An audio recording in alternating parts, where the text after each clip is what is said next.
have Meredith Miller. Are you with us? I'm here. Okay, I'm perfect. sorry to keep you waiting, Meredith. No but I hope worries. it wasn't boring.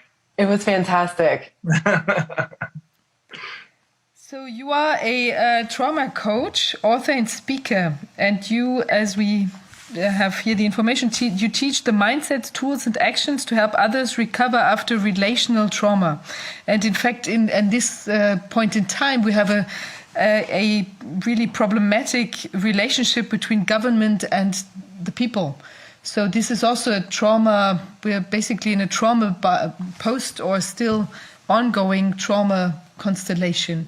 So what is it that you would, you pointed out also that we are looking at some sort of abuse dynamics here. And I think, I've been thinking that because everyone is always so, that there were these things, my body, my choice, everyone's so aware of that there shouldn't be any transgressional things, that you respect the limits of the other, the physical limits especially, and psychological limits. And all of a sudden, all that is gone, everyone is really just, or at what we have here, government is forcing you to do things you don't want, and neighbors are forcing you or pushing you to do things you don't want.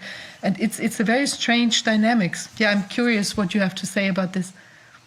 It really is. What we're looking at is from the micro to the macro example. So in the micro example, we have the individual and their relationship. For example, an abusive relationship that an individual is in, or the relationship the individual has with the government. But then as we move along the continuum to the macro, we see systems forming. We see families, workplaces, organizations, social groups, and society at large. And we see the same patterns from the individual, from the micro level to the macro.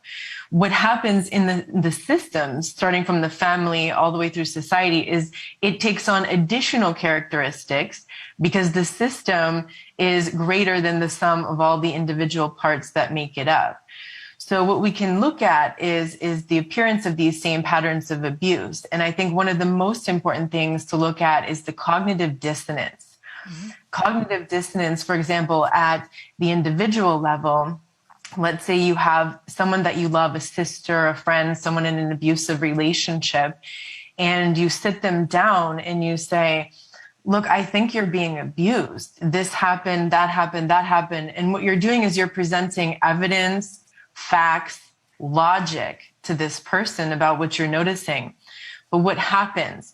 That person is not going to understand. They're not going to accept what you're saying. They're going to start to provide excuses, explanations, rationalizations that counter every point you're making. And if you insist on showing them the facts and the evidence, they'll start to attack you so they can dismiss what you're saying. Why? Because all of this information that you're presenting, this evidence and these facts, creates this deep mental conflict with what they truly want to believe. They want to believe this person is the love of their life, or they want to believe that their abusive parent loves them and wants the best for them.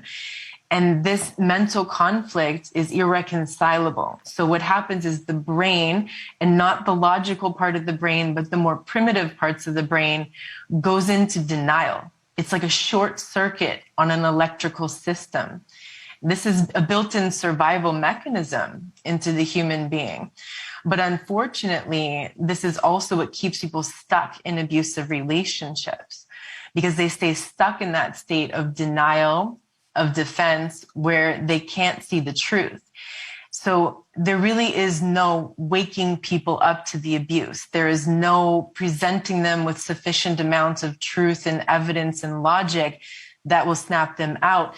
How does a person come out of that is like a frying pan to the head lesson. It's something so shocking that it pierces their denial. And the truth becomes a visceral experience, not a logical experience, not an intellectual experience, but a visceral experience through which the person can no longer unsee what was just seen.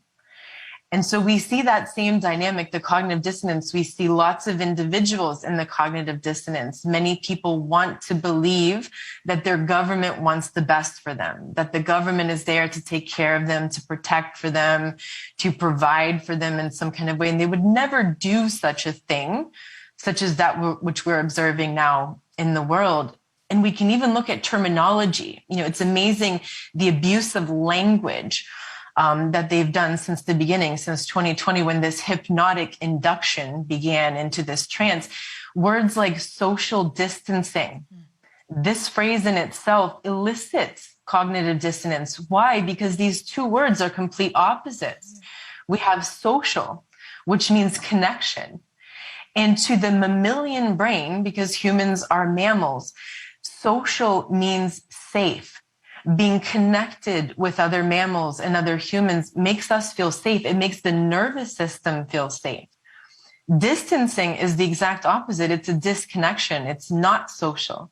It makes us feel unsafe. And then we put these two words together, social and distancing, which evoke completely opposite feelings and understandings, the brain enters into that short circuit, into denial.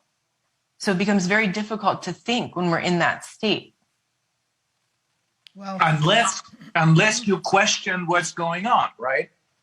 Correct. And that's very difficult for someone who's in that state, because they'll have moments of lucidity. I think I heard Ariane talking about this earlier too, where maybe some of these leaders even have moments of lucidity, or they don't entirely believe what's going on. What you see in an abuse victim is they go in and out of truth and fantasy. And so they'll have moments where they can see it, but it's so overwhelming and so uncomfortable that the brain will short circuit back into the denial until they get to that point where something so shocking happens. And we may be nearing that point in the world. It may be that crisis on top of crisis on top of crisis. It seems like we're getting to that point now where they're going to start layering on top of the pandemic more and more crises, the supply chain, the food, the energy, like all of these things are happening at once. And so it may be that more people start to wake up as the crisis pierces their denial. When I first heard the word social distancing, I immediately thought this does not make any sense. Something is not right. And because it's obvious, one is the opposite of the other, it doesn't match. And then after we interviewed, one of the people who we interviewed was the Holocaust survivor, Vera Sharaf, and she explained to us about euphemisms. And that's what this is, basically. It tells you that distancing yourself from others is social because it means, it's safe. The exact opposite is true. And the funny thing is that what you're saying is that many people who fall victim to this, just like in an abusive relationship, do not have the capacity to see that it doesn't make any sense. Right, because in that state of denial and defensiveness, the person has no access to the logical brain, because the logical brain is the neocortex. It's that human aspect, the evolutionary brain. But then it comes back to the primal states of the brain, the primal parts of the brain, which are concerned with survival, right? And so it becomes survival. And so they're listening to the propaganda, to those repeated phrases, the repeated language that's being used that tells them what's safe, which is, as you said, the exact opposite of safe. But can I ask you, when you're looking at these abusive situations, you made the example that you have someone where there's love involved in the beginning, and then it maybe, someone has a bad partner choice, kind of, that it's maybe like a codependence on like someone who's abusive, kind of this kind of trauma-based partner picking. I don't know if that's the right term, but so in this case, there was maybe like love or like friendship involved in the beginning, and then it turns kind of everything goes belly up, or like it's not working in the right way. But here, would you describe like the situation that we have to our government is also some sort of love, or is this or like close feeling of closeness, or like fatherly, motherly constellation? Or is this like even maybe this abusal, like what we saw in this Stockholm syndrome, is maybe even love inducing in a like sick way, you know? And maybe that's also what we're seeing now, that these people are going over the top because some of them are really defending the government that maybe they were like critical, like in the past of a lot of things, you know, corrupt and whatever. But now it's like the heroes to some extent. I mean, that's happening for some people. What do you think? Like, is that a combination of things that's now going on? Yeah, it's actually the abuse cycle.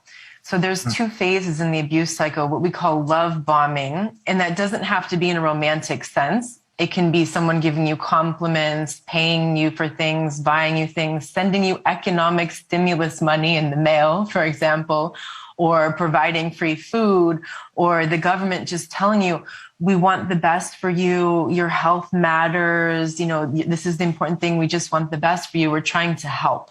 Mm-hmm. Right. And so that's the love bombing aspect. And then the other cycle, the other phase of the abuse cycle is the devaluation. You're dirty, you're sick, you're dangerous, you're putting people at risk. So they go back and forth between the two. So for example, another example, love bombing could simply be the absence of abuse, the temporary absence of abuse. So in a relationship, there's going to be moments where the abuser senses they've gone a little too far. Mm-hmm. The victim is starting to figure it out. They need to pull the victim back in. So in society, they push the lockdowns a little too hard. They start to notice people are suddenly starting to maybe wake up a little bit or starting to question things. So then they set people free for a while. Oh, you can travel, you can do things now, you can take off the mask, but this is temporary. And now we see the lockdowns coming back. We see the restrictions coming back. So it's going back and forth in this cycle. It's like an intermittent reinforcement, which again is part of the foundation of the cognitive dissonance. So it keeps people very confused.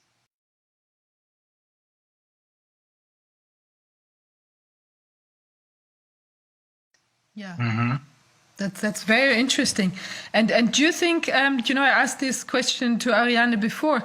So do you think that's part of a plan, or is this you know, like a social engineering kind of procedure, or do you think they just feel instinctively, wow, we've gone a little too far, let's give them this kind of thing, or is this like, you know, structured? Because it seems to be, to me, it seems very orchestrated.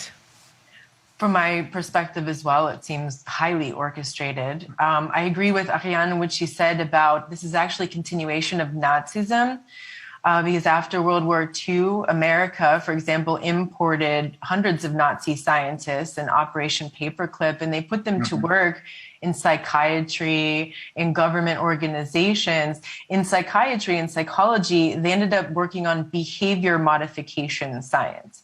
This became the foundation of all the social media. So we see that social media was a key component in making this work. 10 years ago, this wouldn't have worked. They actually tried the pandemic thing in 2009 and it flopped. Why? The social media was just in its infancy. It was just starting. They knew the science behind the social media. Some Facebook executives even talked about this. They saw the science, they knew what they were doing, and they did it anyways. So that behavior modification, the foundation of that is like provocation, reaction, solution. So they provoke an emotion, which fear is the most powerful emotion for this, right? So they provoke fear. Then that creates an emotional reaction, and then it gets people to beg for a solution to that fear, which the government is happy to provide. It's the solution. It's everything they were driving us toward from the beginning. So this is the cycle. And so it seems that this has been decades in the making. It's been like a very slow and gradual buildup. And now we're kind of here at the vertical part of the curve where it's happening exponentially fast. Mm-hmm. Is when you're saying that maybe the kind of the shocking experience that is necessary to wake people up could be the piling of all of these crises on top of each other. Does that mean that people, some of the people who are still like sitting on the fence and not beyond, who can still be approached, does that mean that it gets to be too much for them so that they're going to think this cannot be real? Is that the kind of situation that you expect? I'm hopeful that more people will wake up as it intensifies. Unfortunately, it's going to intensify. In every abusive relationship, the abuse escalates. Even when you call them out, as we've seen, more and more truth has come out, and people are going, how is this still standing? Yeah. How is it still possible? How are these people not in jail? Because they never admit to the con. They just double down on it.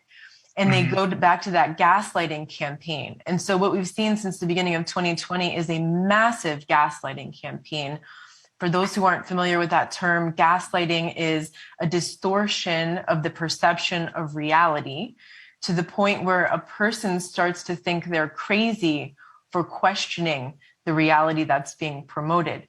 So we see that in the mainstream media, in the news, we see it on social media with the fact checking, the censorship. Everything is meant because the whole narrative is sustained based on this gaslighting campaign.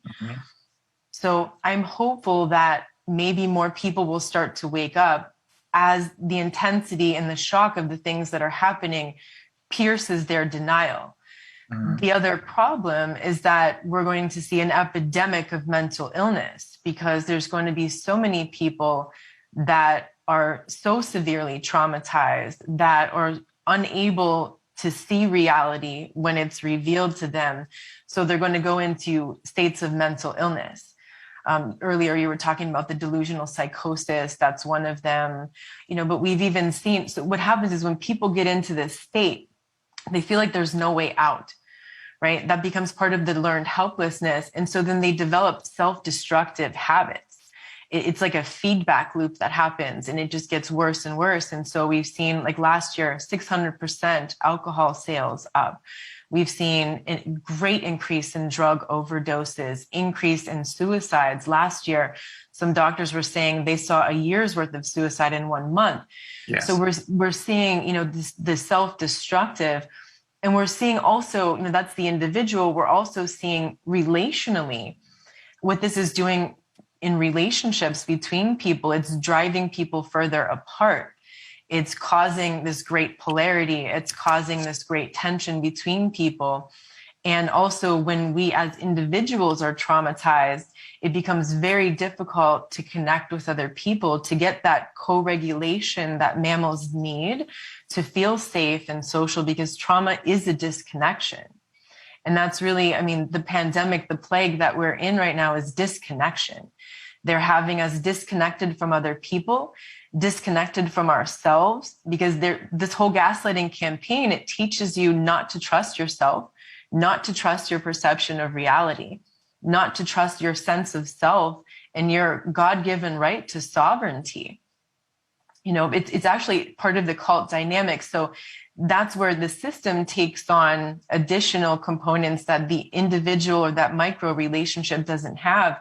The system develops a cult dynamic where, part of the cult is that your individual identity is sacrificed. It's usually destroyed through trauma-based mind control.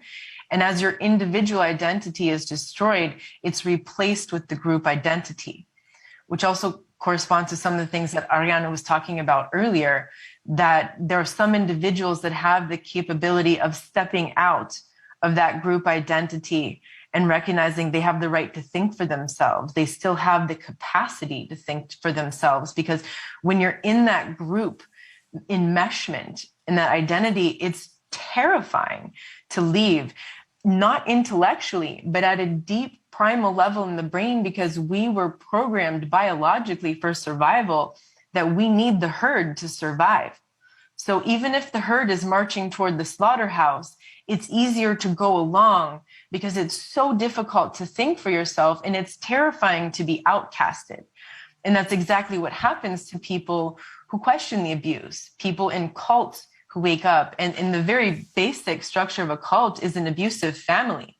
If you wake up in that abusive family to the abuse and you start to talk about the abuse, you'll be attacked, you'll be smeared, you'll be hurt, you'll be punished. The rest of the group will try to pull you back in and not allow you to have those thoughts, to have those beliefs, not allow you to individuate and separate yourself from that group. Mm-hmm. It's amazing. Like, for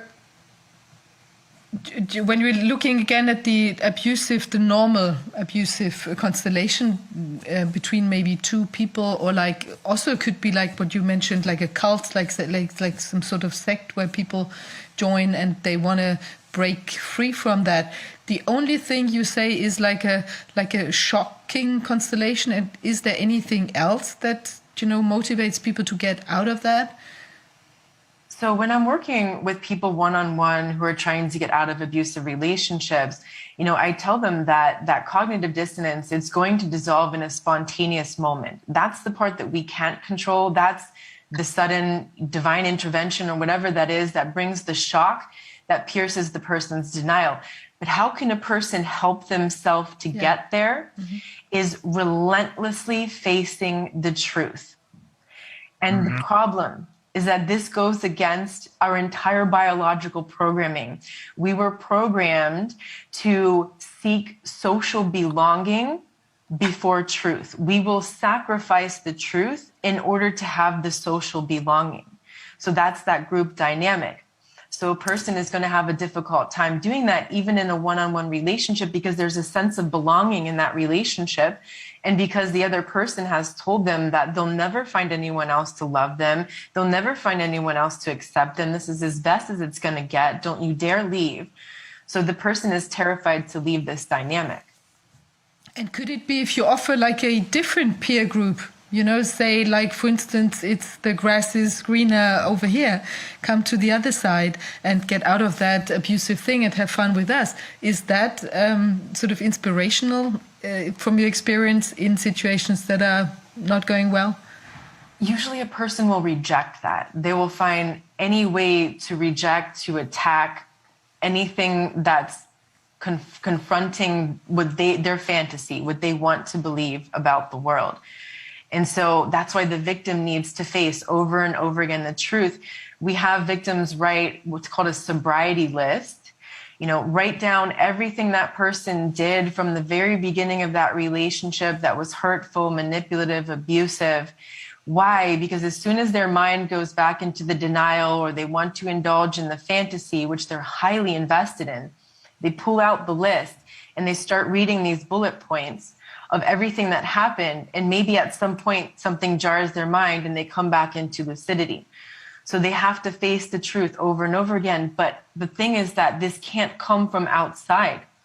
Anything that we say, all the evidence, all the truth we can present, it has to come from inside. There has to be the internal drive. The person has to want to know the truth. And the difficulty is that doesn't usually happen until that point where it's been pierced spontaneously by some event that's taken place that's forced the person to see something different. What is the ultimate goal of all of this? We have spoken, for example, to former members of the British intelligence services, and they all agree, everyone who we spoke with, that this is an agenda, and it's mainly driven by this is a huge psychological operation. That's why it took such enormous training and planning. This didn't happen overnight. This is nothing that happened spontaneously, but rather this has been planned for probably at least a decade, maybe longer. But what is the ultimate goal of what they're doing? It is probably totalitarianism. And that is a result of some people who are high up in power or have a lot of money being afraid that we're going to find out about them. Is that really the goal, totalitarianism, so that those who are in power and who have more money than they should have, and now they feel guilty about it? Is it really that this is because they're afraid to be found out, and that's why they need to get complete control over us, which is totally impossible? Is that so? From my perspective, I agree with that. I think the ultimate goal is the control. If you look at a psychopath in a relationship, or any abuser in a relationship, what is their goal? It's control. It may be extracting other resources. Certainly money has something to do with it, but it's beyond money. What does the money give them? It gives them power and control. And so if we look at this, everything that's going on is about control. And as long as they can maintain that control under any cost, no matter how many people they have to get rid of, because it's certainly a lot easier to control a smaller group of people than it is a larger group of people. But it does seem to be control. That's the ultimate goal.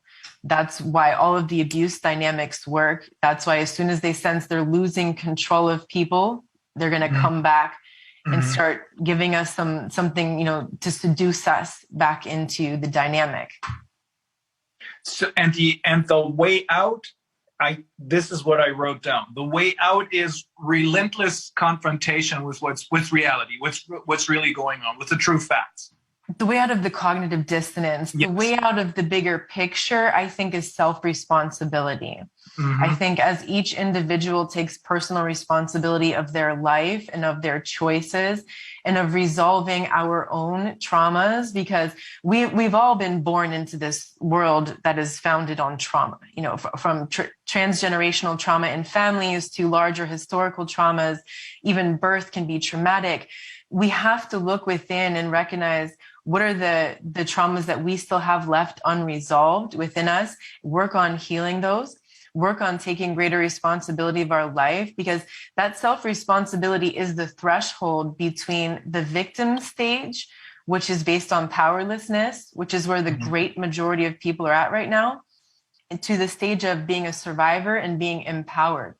That's the hardest threshold to cross. What I see in abuse is that the majority of people stay stuck in that victim stage. They don't take the self-responsibility to get over that threshold into the empowerment. So I see the same pattern in the world. I see most people staying in that victimization, unable to take self-responsibility, hoping that the government will save them.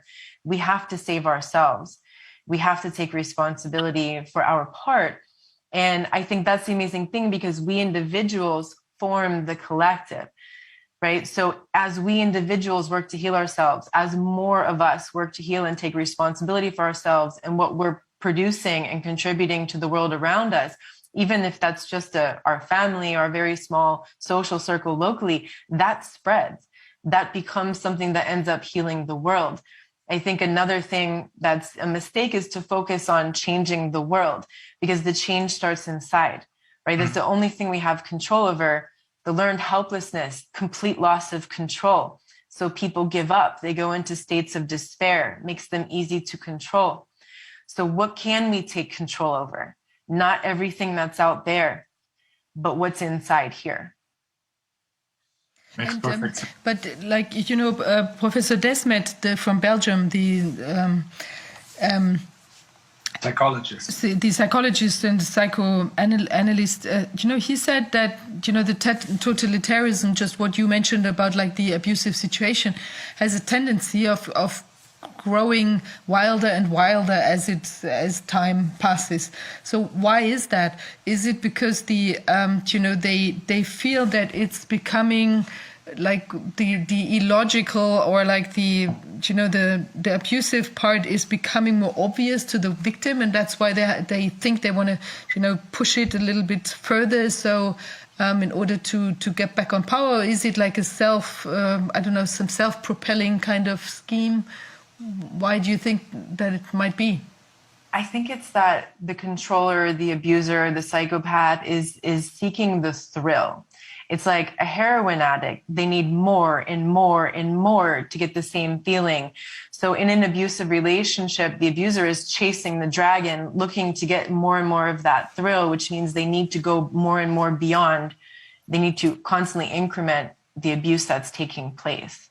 And you know what? Do you think that's the same here now?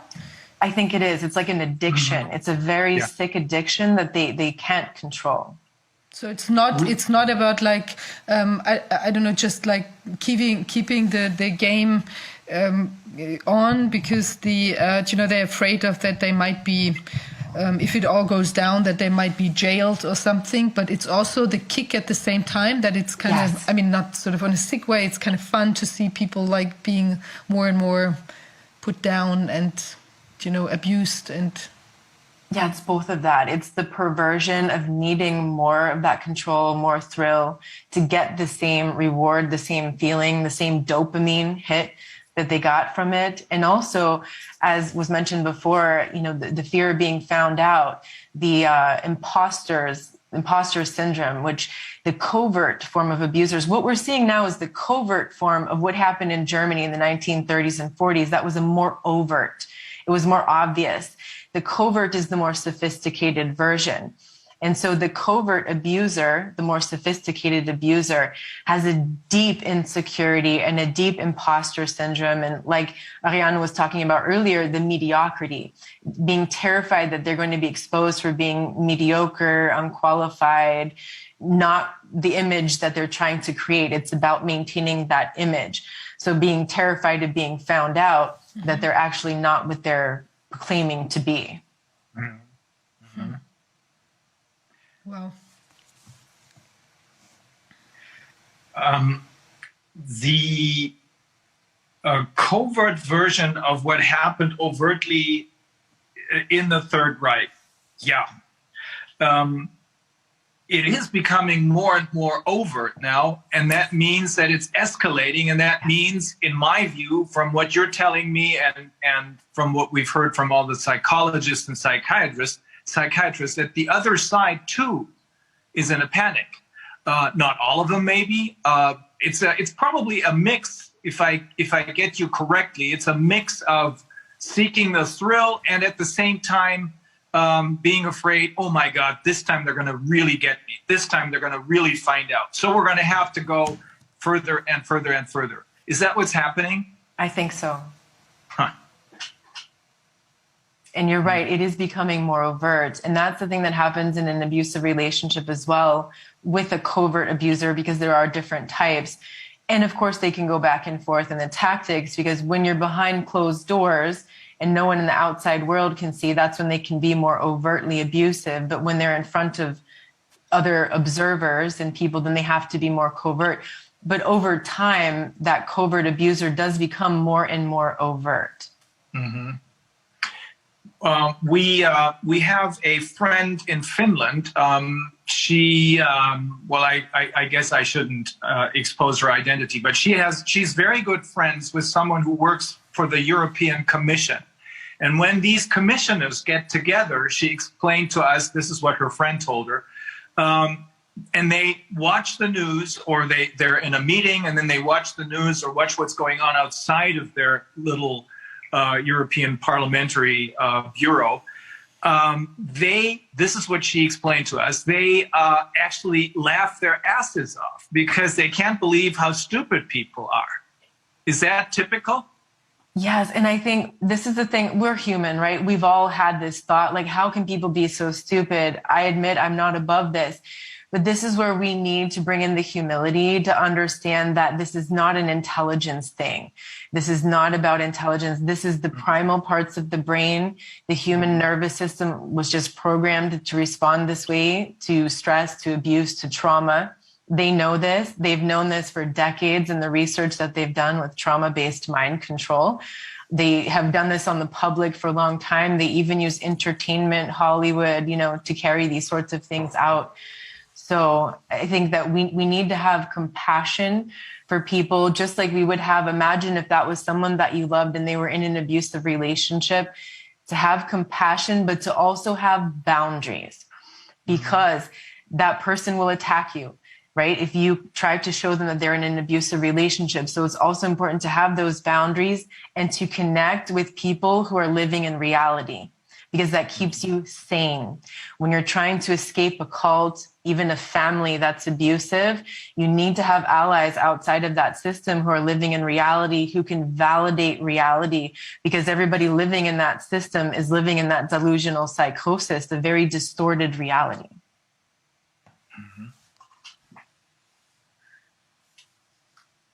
And what's going to happen? I mean, if it goes down, what's going to happen to all the perpetrators? You know, I mean, are they going to wake up and see what they've done, or will they be in some sort of denial toward, oh, it was necessary and I did my best, or I was always part of the resistance, or I don't know what kind of things might pop up. I imagine it will be those sorts of things. You know, if I look at from the micro level and I see, you know, when abusers are found out, what do? They double down, they play the victim. One of the things we call in the terminology of narcissistic abuse is DARVO. It's an acronym: denial, attack, reverse, victim, and offender. What does that mean? You tell a person this is abusive, they flip it around on you. Now you're the abuser and they're the victim. And we can watch this in the public dialogue. Anytime you try to talk about the truth, or even just in the media, the way they smear conspiracy theorists and anybody trying to talk about the truth, they flip it around. They play the victim. So I fully expect a lot of these perpetrators to play the victim, because that's what they do. I have the hopes that there will be some sort of Nuremberg trial again, though I hope it will be significantly better than the last one, which only brought to trial a very small amount of the perpetrators, and then imported the rest of those and installed them in society in places that they could do significantly more harm over the long term. I would hope that we can learn from that. You know, we say history repeats itself. It repeats itself because we haven't learned. History repeats itself is the macro version of the repetition compulsion at the individual level. The individual goes through a trauma, and then their whole life, they choose similar people and situations that remind them of how they felt in that early life trauma, because they're seeking healing, but they're doing this unconsciously. They're unconsciously repeating the same traumas. That's what we're doing as society. We're repeating the same traumas. I truly hope that because the level of this trauma is so big, involving the entire world at the same time, I hope that the magnitude of that is going to be comparative to the magnitude of awakening potential, of the possibility for us to now finally end this legacy of trauma and tragedy and abuse and violence that we've been repeating for so many generations, so that we can make different choices and create a different future with a much better potential for humanity. I do think this is a turning point. It's a make or break. We're either going to go full on down that road of totalitarianism until I don't know what the end will be of that, some sort of mass disaster. It's already disastrous. I think it can get significantly worse. Or we're going to choose at some point collectively, because enough individuals are making the internal choice in their own personal life, a different path, making different choices. And that's the harder decision, because the easy road is just to go, just to follow the herd and not think and not change, and certainly not heal the trauma, because that's very challenging and painful. It's easier just to numb it out, to find distractions and escapism, which of course they're providing for us, right? You know, they're providing plenty of distractions for people. They have for many decades, but especially in the last decade, there's been so much more of distractions with the internet and things. And now they want to bring out the metaverse, the virtual reality, you know, so that when reality is so horrible, instead of facing that and resolving it and dealing with it and confronting it, people escape into the fantasy. Yeah, and we have to make sure that they understand that real life is much better than the fantasy version. It can be. Oh, it can. In some cases, it's not. Yeah, but one of the things that Professor Desmond explained to us is that totalitarianism is self-destructive. Sooner or later, it'll self-destruct. The big question then is, how much damage will they be able to do to us before they self-destruct? And of course, nobody knows, but it is going on right now. It's getting crazier and crazier, and it's becoming more and more overt. I have the hope that more and more people like us will come to their senses, sort of. And that group, I think that's about 40% of the people are sort of like sitting on the fence and don't know which way to go, but that group is still approachable, and that more and more of these people will begin to ask questions. which will ultimately then turn the tide. It's some people say that it's enough if 3.5% of the population, or maybe 5% or 10%, realize what's going on. That's good enough.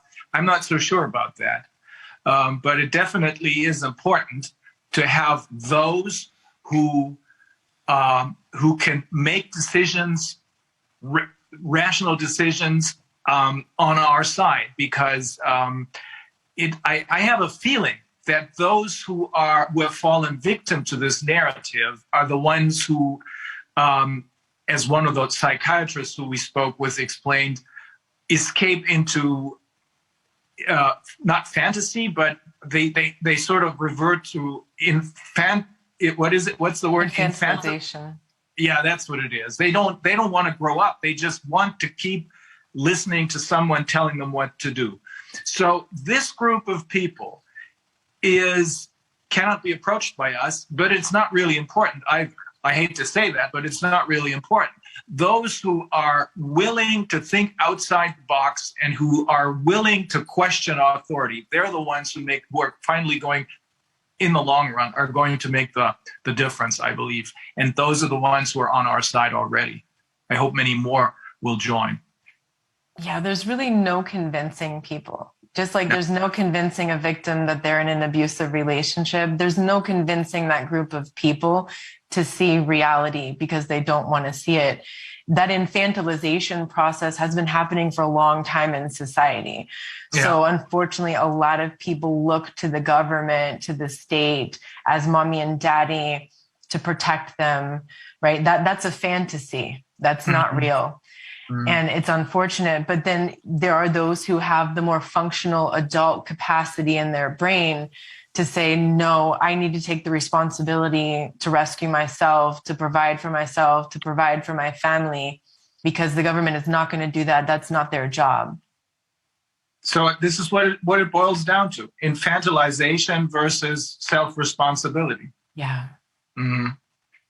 But I think it's a really, it's also a rough ride for them because, once it, as you said, once it becomes more obvious to some people, because it's so extreme, it's, they're risking a lot of things, they're risking everything. So it's for them as well. It's a game of life and death.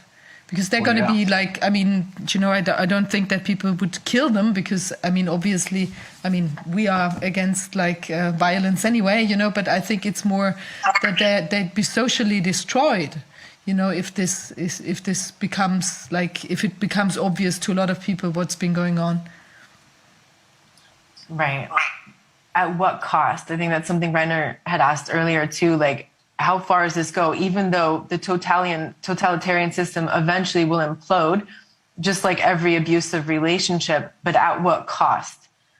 At what cost to the individuals, at what cost to society, at what cost to human life? Well, we have to make sure, or we have to do everything that we can to end things as soon as possible, because it's it's already cost quite a bit of life and cost so much pain and all that. So I think it's really about time that it collapses.